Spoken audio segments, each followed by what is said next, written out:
Welcome to another Krypton Factor. You've just met our contestants, and as you have seen, 2 men and 2 women tonight, which means that the chances of getting our First Lady winner are certainly enhanced.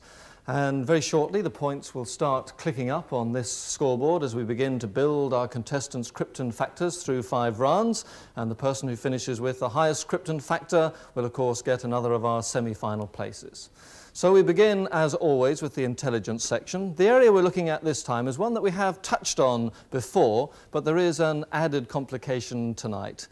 The contestants, as once before, are being asked to assemble a familiar form by analysing its component parts. We're going to give them 9 small triangles. On 2 sides of the triangle there are patterns. What we want them to do is to build those 9 small triangles into one large triangle, and the pattern on their side should form the red letter A on a white background.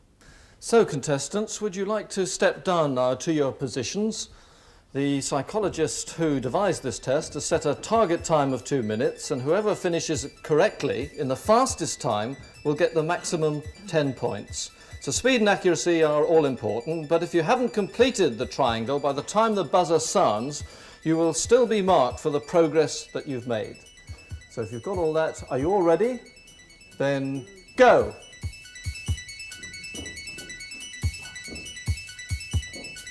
Now, you may remember some weeks ago the contestants built 9 wooden blocks up into one big square with the pattern revealing the letter K.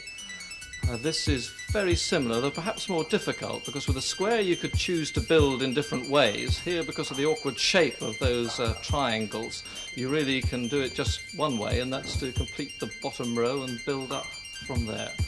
And remember, they're building on their side a red A on a white background, but on our side we will see a green A on a white background. Our 2 ladies, Christine Bloxage and Liz Huddleston.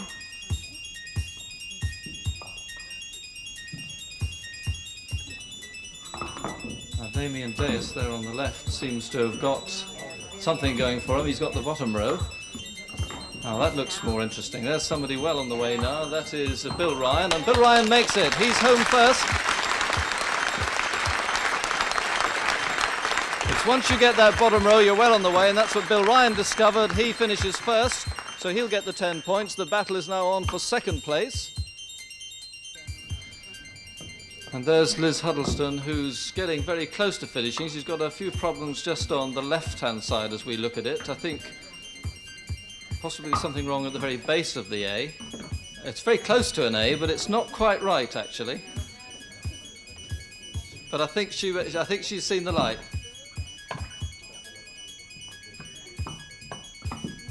Now that's the difficulty with triangles, that they're very difficult to handle. I think she may have cracked it this time. And that looks like it. Yes, she finishes 2nd. Liz Huddleston.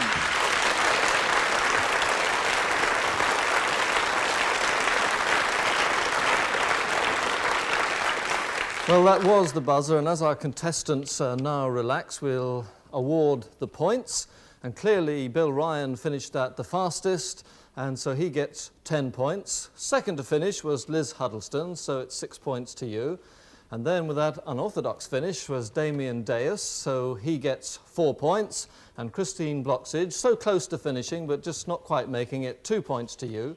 And those points now go into our scoreboard, and at the end of 1 round, still a long way to go, our leader at this early stage is Bill Ryan with the maximum 10 points. So on now to the section that every armchair participant reckons he'd romp, but every contestant knows is sheer agony.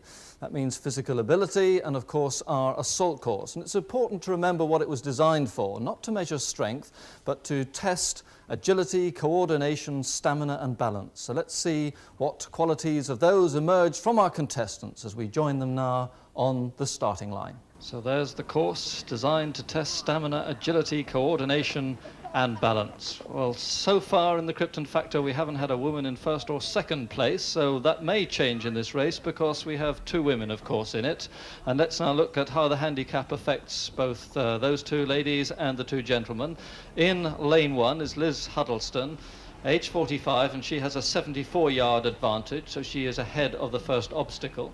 In lane 2, age 34, is Christine Bloxage, who has 56 yards, starts just in front of the first obstacle.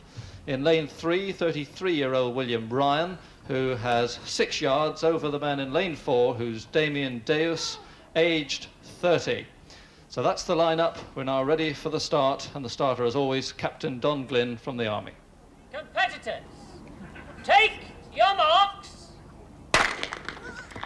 And obviously we'll have the two ladies clear at the beginning, because one was already ahead and one was just on the start of the first obstacle. And it's Liz Huddleston still clear, slowly being caught by Christine Bloxage, but the man making the most progress is the man in the blue tracksuit, William Ryan, who goes very gymnastically over the gate vault and is now virtually in the lead. In fact, he is in the lead now in the crawl and on to the duckboard and on to indeed the fastest part of the course, and he stretches out his lead. And don't forget, the record set 2 weeks ago is 1 minute and 5 seconds, set by Harry Evans of Guildford. So can this man, William Ryan from Ealing, beat that record? In second place, and he's made a mistake on that, and he's been sent back by the adjudicator, and he's in all sorts of trouble now and has been overtaken by Damien Deus. You must do each obstacle correctly or you're sent back, and that's what happened to William Ryan then, but it's given Damien Deus the lead, and he's got 3 obstacles to go, and he's up onto the logs. He falls off that, so he's got to go back and do that again, which gives William Ryan the chance to get back in the lead, and he gets over that successfully, so he's back in the lead now and in through the maze. Doubles back in himself, then goes forward, and he'll have just 1 left. If he's got the strength to go up and get over that rope swing, then he'll win it. Here he goes. He gets across William Ryan over the rope jump, and he comes through to the finish. And his time at 1 minute 25, of course, affected by the time he went wrong 4 obstacles from the end. But in second place is Damien Deus. Now, that leaves the 2 ladies in third and fourth place. And it's going to be Christine Bloxage who comes on to the swing on the rope. Can she get across? She does that very nicely, and she comes home. Christine Bloxage in the maroon in third place, which leaves Liz Huddleston in fourth place. So the points there: Bill Ryan first to finish, 10 points, Damien Deus second, 6 points, Christine Bloxage third gets 4 points, and Liz Huddleston fourth gets 2 points. So those points now go into our master scoreboard, and we can see at the end of the second round that our clear leader at this stage is Bill Ryan, who has 20 points.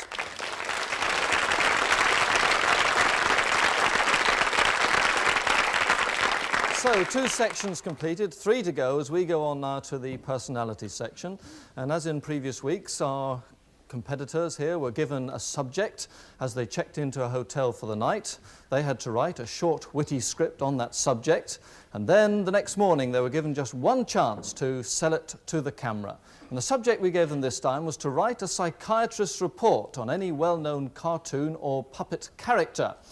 So, first to go is Damien Deus, who chose to write a report on Tweety Pie. My client Tweety Pie suffers from a rare disease. It's called cognitus maladjustus, and he never feels pleased. He feels prowling cats in the world which is always sly, but his greatest fear is Catus sylvestris giganticae. He sits and preens his feathers in an anxious mood, wishing his dreams were clement and not so incessantly frued. His good friend Sylvester would love to cuddle the bird, but alas, the cage is locked, and Sylvester is never heard. By accepting Tweety's case, I'm sure I've sadly erred. A psychiatrist's report on Tweety Pie. Now it's Bill Ryan with his report on Bugs Bunny. What's up, Doc? There's a very appropriate question from this character. This rabbit is suffering from carrot fixation and a persecution complex. He's a nutty nibbler, a funny bunny, a rabid rabbit, a long-eared loony. It stems from his deprived childhood. He was a mixed-up myxomatosis kid. He's also got a very nervous disposition, being constantly pursued by the coyote, Elmer, and sundry predators, all with immediate consumption of rabbit stew in mind, but none of which ever actually catch up with him, which is just as well. After all, who wants to eat a rabbit who's harebrained? Bill Ryan on Bugs Bunny. Now the first of our 2 ladies, Christine Bloxage, on the magic roundabout character. This curiously helical chap exhibits strange antisocial tendencies when approached. Obeying primitive instincts we scarcely understand, he springs away, uttering the untranslatable sound, boing. I suggest that a contributory factor to his maladjustment is the company he keeps. A small, hairy dog of dubious pedigree, a snail wearing a hat, a cow called Ermintrude. His dizzy environment only serves to make him more confused. Obviously, he's the result of crossbreeding between wooden tops and a mattress. I am baffled to think what treatment is needed to sort him out. Poor Zebedee. Zebedee of the Magic Roundabout. Finally, it's Liz Huddleston with her report on Robin Hood. I visited Robin in the hippie commune he runs in Sherwood Forest with others who have similarly opted out of the rat race. Is he a dropout, a natural kibbutznik or desert islander, or the active exponent of a counterculture, masterminding a do-it-yourself social services system, his Saxon heritage and upbringing convincing him that the wrong people are in control? His ideas attract widespread peasant support. The nation could well learn from this before the name Hood becomes synonymous with thug.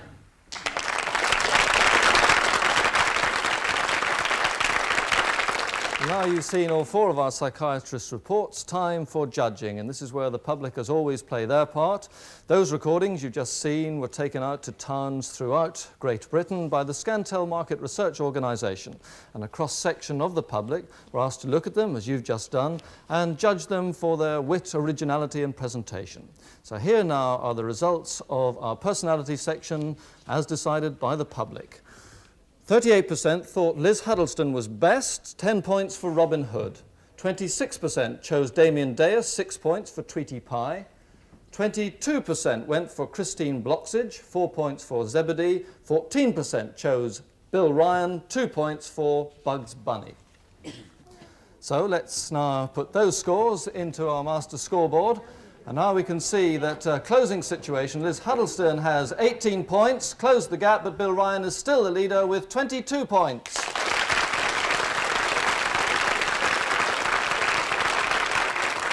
And without wasting any more time, let's go straight into the observation section.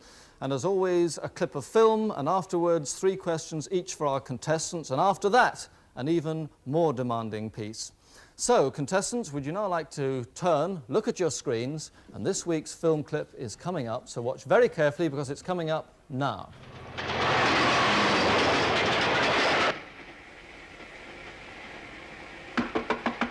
Tony!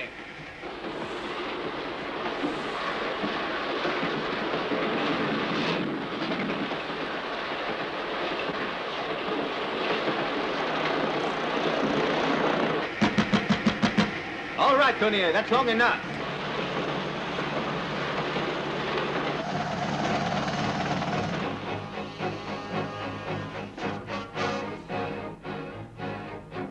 Now, this is my plan.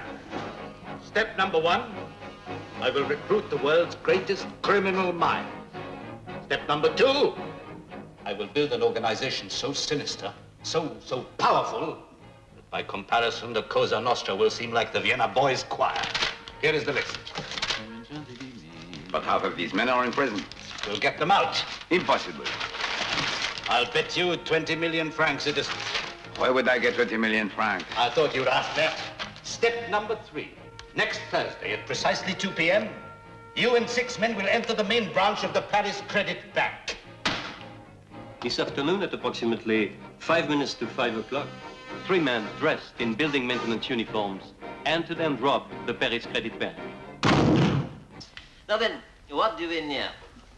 1, that Professor Fassbinder and his daughter have been kidnapped. 2, that someone has kidnapped them. 3, that my hand is on fire.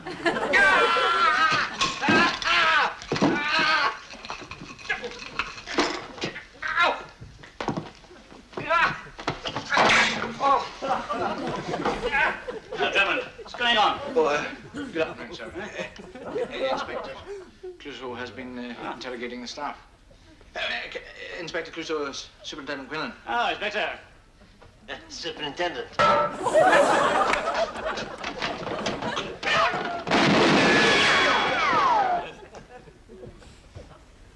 don't you just tell Paris that he's incompetent and request that he be taken off the case? Goss, I've got enough trouble with France without suggesting that their great detective is a fool. Steady. So a clip there from the Pink Panther Strikes Again. If you'd all like to turn and face me, you've got 3 questions each, 2 points for each correct answer. As always, you've got an either-or question, one on the visual content, one on the dialogue. So Damien Deus, here come your questions. At the beginning of the film, when the man escaped from the train by helicopter, was he lifted into the air from the front or the back of his carriage? Front. Correct, 2 points. How many people were listening to Clouseau's deductions by the fireplace? 2. No, it was 3. What was to be step number 1 of the villain's master plan? To raid the Credit Bank of Paris. No, it was to recruit the world's greatest criminal mind. That was step number 1. So on to Bill Ryan. According to the news bulletin, how many men robbed the bank? 3 or 4? 4. No, it was 3 according to the news bulletin. Inspector Clouseau was forced to plunge his burning hand into a vase. What was on the table beside the vase? A statuette of a deer. Or an elk. Yes, absolutely right. 2 points. The villain was going to build an organisation so sinister and powerful that by comparison, the Cosa Nostra would seem like what? Vienna Boys Choir. Right, another 2 points. Christine Bloxage was the English superintendent who was introduced to Clouseau in the lounge wearing gloves or not? No. Correct, he was not. 2 points. At the fireplace, Clouseau was speaking to 3 people, as we've already established. One was a gardener, another was a beekeeper. Who was the third? A nurse? No, it was a chef. And finally, your dialogue question. At what time precisely were the men meant to enter the Paris Credit Bank according to the master plan? 6 p.m. It was 2 p.m. So on to Liz Huddleston. When the pellets were being removed from the superintendent's posterior at the end of the clip, how many pellets did you hear drop into the dish? 3 or 4? 4. 3. What was the policeman who introduced Clouseau to the superintendent in the lounge holding in his hand? Must take an answer. Am I going to get A notebook. A good guess. No, it was a pen. And for how much was the bet on whether the men could be got out of prison as part of the master plan? 20,000 francs? Wrong. It's in fact 20 million francs. So that is the end of that section. A possible 6 points you could have got. The best was Bill Ryan, who got 4 points. But you can all add another 4 points now as the potential of the round is raised to 10 points with one of our famous identity parades. Now you remember the very last shot you saw in the film in close-up was of a doctor who removed the pellets from the superintendent's posterior. And not surprisingly, here we have 9 doctors or surgeons from which to choose. Now that might look a bit difficult at the moment. We're not going to be that unfair on you. Would you like to remove your masks, gentlemen? Now it's the very last shot you saw in close-up was the surgeon who removed the pellets. Which one was it? You've got a few moments to think as they parade in front of you now, and then you'll have to decide. The surgeon from the film.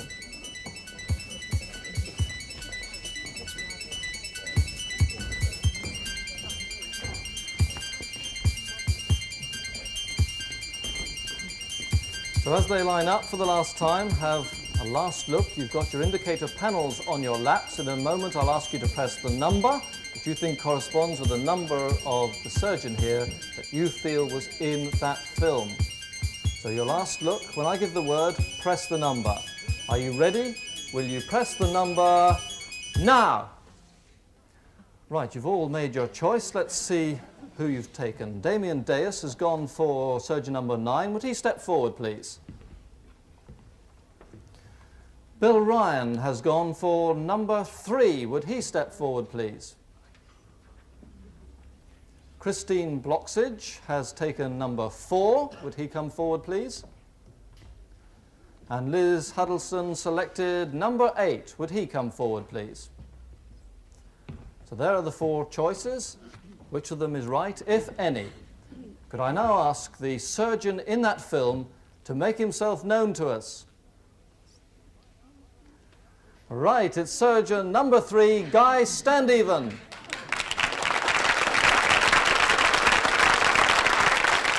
So just Bill Ryan spotted the surgeon, so he gets the extra 4 points. And looking at the points as a whole for that observation round, Bill Ryan won it with 8 points. Then Damien Deus with 2 points and Christine Bloxage with 2 points. Liz Huddleston failed to score. Those points we put into our master scoreboard for the situation with just 1 round to go. And we've got 2 people in second place, Liz Huddleston and Damien Deus on 18 points. But the clear leader at this stage, Bill Ryan, 30 points. So into the last round, general knowledge, rapid-fire questions all the way to the end. Plenty of points available. They could still catch Bill Ryan on this one. 1 point for the right answer. You lose a point if you give the wrong answer. You can interrupt if you like. Those totals will now be fed into the scoreboards behind our contestants as we go into the last round. Question 1 coming up. Is a kestrel a member of the hawk family or the falcon? Interrupted by Liz Huddleston. The hawk family. No, you're going to lose a point. It's the Falcon family. Which explorer born in 1868 had Falcon as a middle name? Liz Huddleston. Captain Scott. Robert Falcon Correct. Scott. You get your point back. Which Scot published a book called Self-Help in 1859? Damien Deus. Carnegie, Alexander. Carnegie. Samuel Smiles we were looking for. You lose a point. Which Samuel wrote about Gogo and Dee Dee?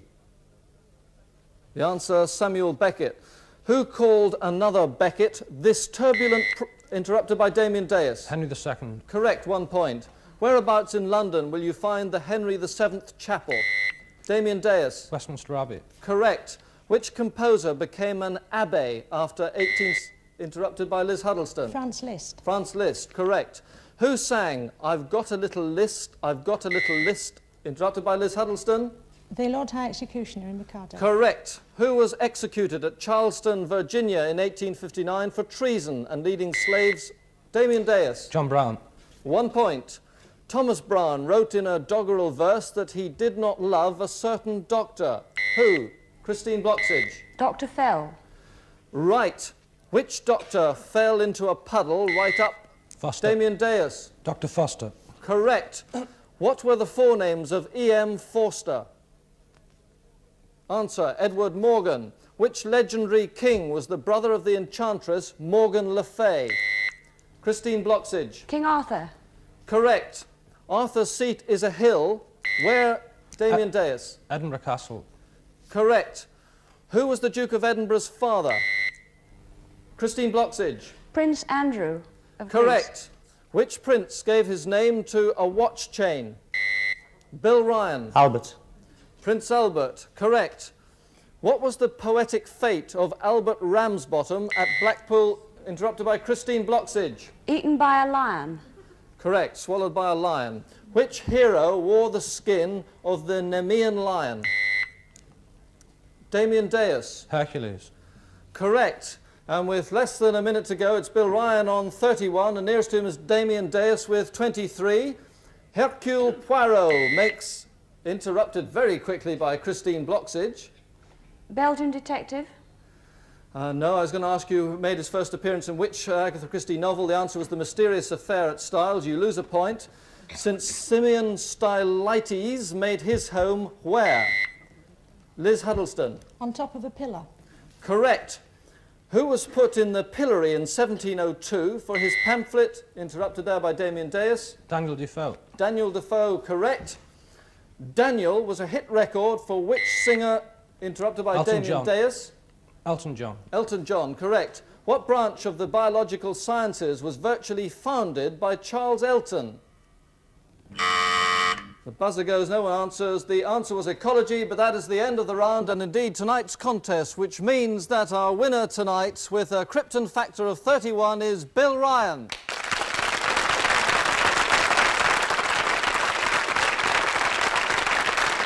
So it's our congratulations to Bill Ryan, but Damien Deus came up very strongly in that last round to finish in second place with 25. But it's Bill Ryan who goes through to our semi-final. We're back next week, 7 o'clock, with another Krypton Factor. Good night.